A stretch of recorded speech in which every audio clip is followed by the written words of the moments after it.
और हनुमान जी तो प्रगट देवता है, 7 चिरंजीवी हैं, तो 7 अमर में हनुमान जी हैं। और हनुमान जी तो हमारे मैया के लाडले हैं, भक्त हैं। ये चुटकी बजाने की क्यों सूझी इनको? क्यों जब देखो तब हनुमान जी राम के पास बैठे रहते 24 घंटा। और सीता माता को अच्छा नहीं लगा कि ये हम गृहस्थी हैं और ये ब्रह्मचारी बैठे रहते हैं, तो कैसे काम बनेगा। इसीलिए सब लोगों मिल करके अयोध्या में जितने भाई रिश्तेदार सब थे, सब अपना अपना काम बांट दिए। और राम जी के दूसरे दिन हनुमान जी पहुंचे तो सीता माता बोली अब तो कुछ कामेच नहीं है, सब काम को बांटे दिए हैं, तो आप क्या काम करोगे। और रात के हनुमान जी को निकाल दे तो हनुमान जी छत में बैठ गए और पूछे सीता माता से कि और भगवान राम को जब जम्हाई आएगा तो चुटकी कौन बजाएगा। बोले उसको तो हम लोग नहीं बांटे। हाँ चल तू बजाना। तो हनुमान जी ने कहा वो कौन समय जम्हाई आ जाए मैं कैसे जानूं।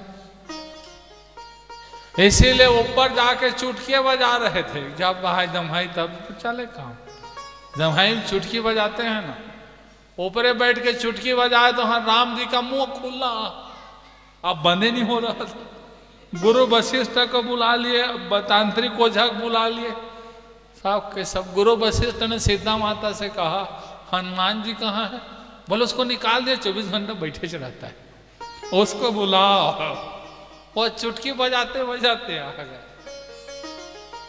गुरु वशिष्ठ ने कहा कि तू चुटकी बजाना बंद कर, नहीं तो हो जाएगा।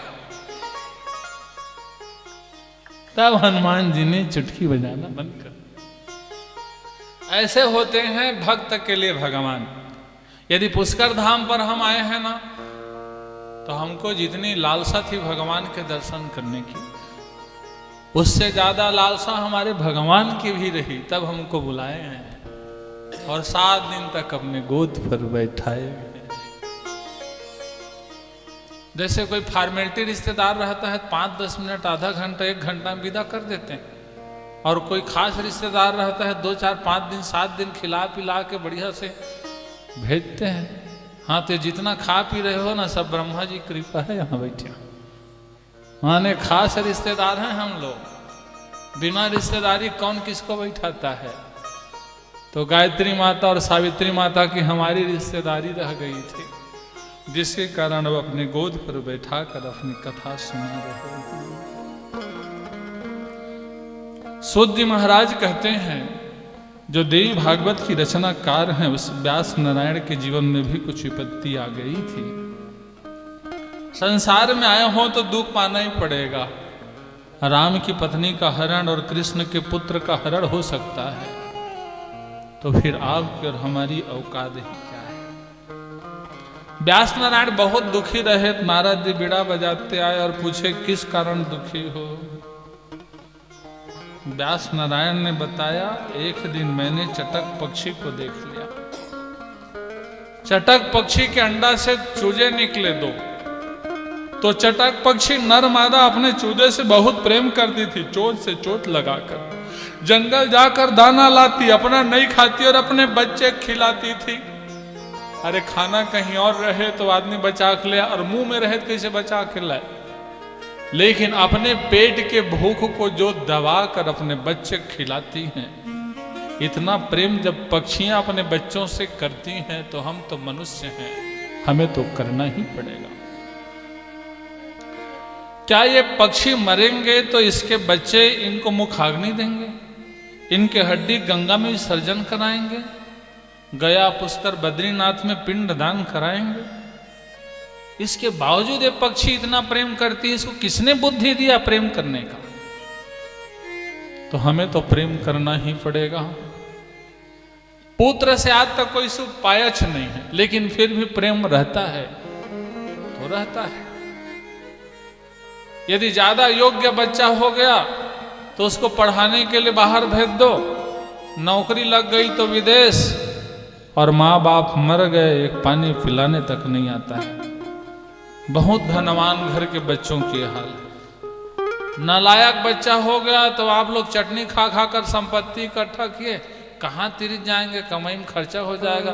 उसको बचा बचा के इकट्ठा किए और बेटा बाटली वाला हो गया, पूरा सर्वस्व बेच बेच के खा दिया। तुम देखते रहे तमाशा, तुमको यात्रा ही नहीं कर पाए बेटा के चक्कर में, और बेटा तुम्हारी सब यात्रा निकाल दिया। थोड़े दिन और जीते उसको जल्दी टपकवा दिया टेंशन के मारे,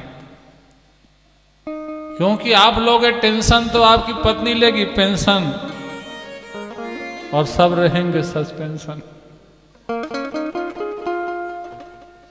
तो इसलिए मत लो टेंशन, जो किस्मत में है सबको भुगतना पड़ता है। कोई साथ दे या मत दे क्या फर्क पड़ता है। जन्मत है नारी हरे किशोर रंग रेज भवन, यौवन में सब हरे इनसे शत्रु कौन।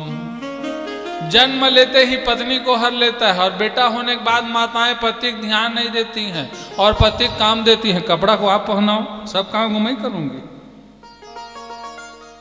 और जब बेटा कुछ बड़ा हो जाए ना, शादी कर देते हैं तो घर का अच्छा कमरा रहता है, उसको बढ़िया डिजाइनिंग लाइटिंग करवा के उसको दे देते हैं। हम लोग तो बाहर में सो लेंगे, अच्छा कमरा बेटा को दे दिया जाता है।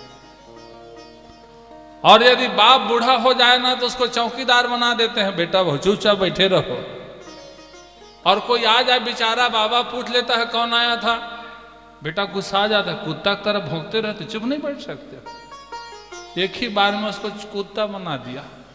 याद कर छोटा था तू, कंधे पर बाप का बैठा और अटारी पर कौआ बैठा था।